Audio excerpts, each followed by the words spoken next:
салом, бачаҳои азиз!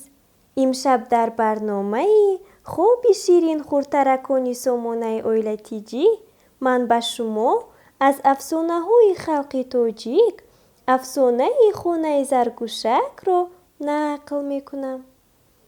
Буд набуд Заргушаки чолоку ҳушёре буд. Тобистон ҷояш бешаю боғот буду тира моҳ ки расид, хоначаи зебою мустаҳкам месохт. Даруни хонаро андова мекард. Ба таги пояш хасу хошоки мулоим мепартофт. алафҳои хуштам, меваю сабзавот ҷамъ карда дар пешгаҳи хоначааш ғарам карда мемонд.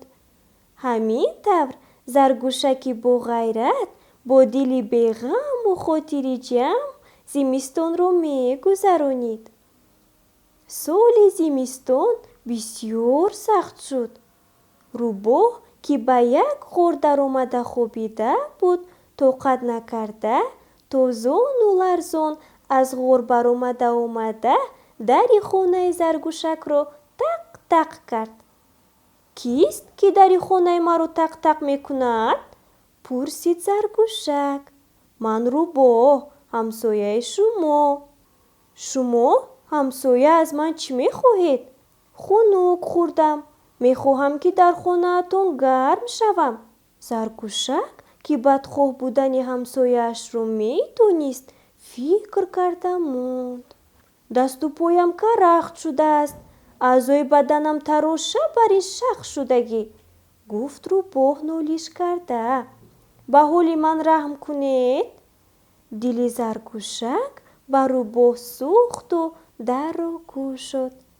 Рӯбоҳ шитобон даромада, Заргушакро зада берун карда, хонаи ӯро соҳиб шуду дари хонаро аз дарун маҳкам кард. Заргушак гирёну нолон рафта истода буд, ки аз пешаш Бузичае баромада: «Ҳа, Заргушак, ҳар вақт шоду хандон будӣ.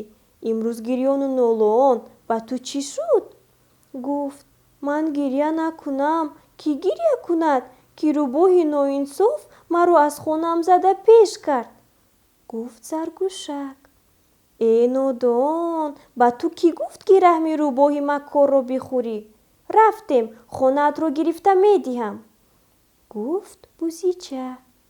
Заргушак далер шуда ҳамроҳи Бузича ба хонааш равон шуд. Бузича бо шохҳояш дари хоначаро тақ-тақ куфта гуфт: «Рӯбоҳ, хонаи Заргушакро ба нағзи холӣ кун, вагарна...» «Ҳа, бадбахт, ин овози ту? Ман кай боз туро кофта гашта будам?» Гуфт Рӯбоҳ. Аз даруни хона овозашро ғафз карда ва бо тамоми қувваташ худро чунон ба дар зад, ки таккача тарсида роҳи гурезро пеш гирифт. Заргушак аз паси ӯ тохт.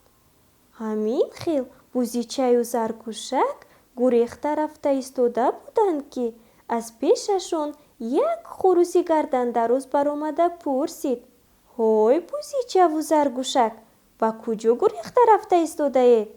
Заргушак нафасашро гирифта воқеаро гуфта дод. «Э, Заргушак, ғам махӯр, аҷали Рӯбоҳ манам, аз қафои ман биёед. Вай ҳилагари аблаҳро ман дар пеши назаратон боб карда пеш мекунам», гуфт Хурусак. Хурусак пешопеш, Бузичаву Заргушак аз ақиби ӯ рафтанд. Хурусак дарро бо нулаш куфта, қанотак занон ба болои боми хона баромад ва бо тамоми овозаш фарёдкунон гуфт: «Эй Рӯбоҳи макор! Эй дузди айёр! Ба тезӣ хонаро холӣ кун!» Рӯбоҳ аз дарун гуфт: «Исто, худи ту кистӣ, ки ба ман таҳдид мекунӣ?» «Ман ҷураи Заргушак, номам Хурус-паҳлавон, фаҳмидӣ? Ин қадар дуғ назан, ман модару падару бобои туро мешиносам. Дирӯз ду хурусу ду мокиёнро сар канда будам. Дар ҳайратам, дар он миён ту чӣ хел зинда мондӣ?» ман медонам ки ту душмани қаттоли мурғонӣ, гуфт хурус. ҳоло вақти қазои ту расид. ҳозир ба деҳа рафта соҳибони мурғонро хабар медиҳам. омада бо ту ҳисобу китоб мекунанд. рӯбоҳ ин гапро шунида бо ғазаб: ту чиҳо гуфта истодаӣ? ҳоло дар ҷоят ист? гӯён дарро тақqa рост зад. бузичаву заргушак гурехтанд. хурус ҳам чӣ кор карданашро надониста аз паси онҳо гурехта рафт. заргуш зор зор гирья кард. бузичаву хурусак бисёр зиқ шуданд, лекин намедонистанд ки чӣ кор кунанд. хона аз даст рафт, гуфт заргушак. илоҷи дигар нест. аҳволи ман акнун чӣ мешавад? ҳамин вақт шамоли хунук ки аз куҷое пайдо шуду сару рӯи онҳоро лесида гуфт: ассалому алайкум, ҳа ҷураҳо, барои чӣ шумо ғамгинед? шуморо кӣ ранҷонд? бузичаву хурусак заргушакро нишон дода гуфтанд: рӯбоҳи макор хонаи ин бечораро кашида гирифт. мо ӯро пеш карданӣ шудем, зурамон нарасид. шамол мисли шер ғурида ба гирду атроф давр зада гуфт: ба гапи ман гӯш кунед. шумоён рафта пеши хонаи заргушак истед. ман рафта бародарам шамоли гармро мефиристонам. ҳамин ки омад, шумо гарм шуда рақсу бозӣ кардан гиред. шамол якчарх заду чангу хошокро ба осмон бардошта аз назар ғоиб шуд. дери нагузашта ба назди онҳо шамоли гарм пайдо шуда омад. заргушаку бузичаву хурусакро ба канораш гирифт. заргушак тафсида аз хурсандӣ ба рақс даромад. хурусу такача ба сурудхонӣ даромаданд.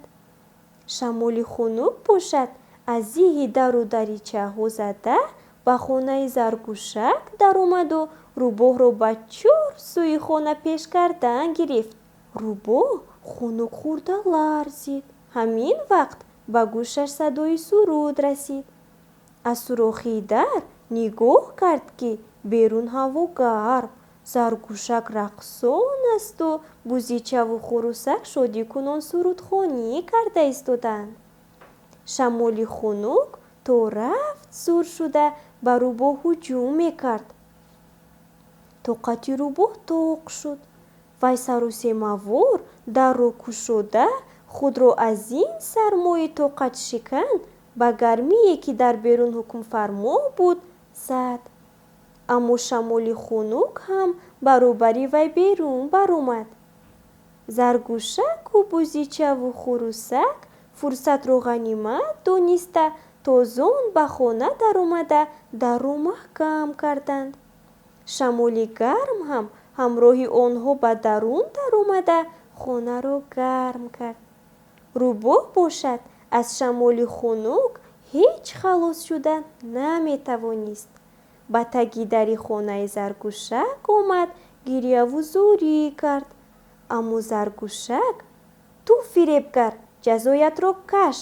гӯён рӯбоҳро дигар ба хонааш роҳ надод.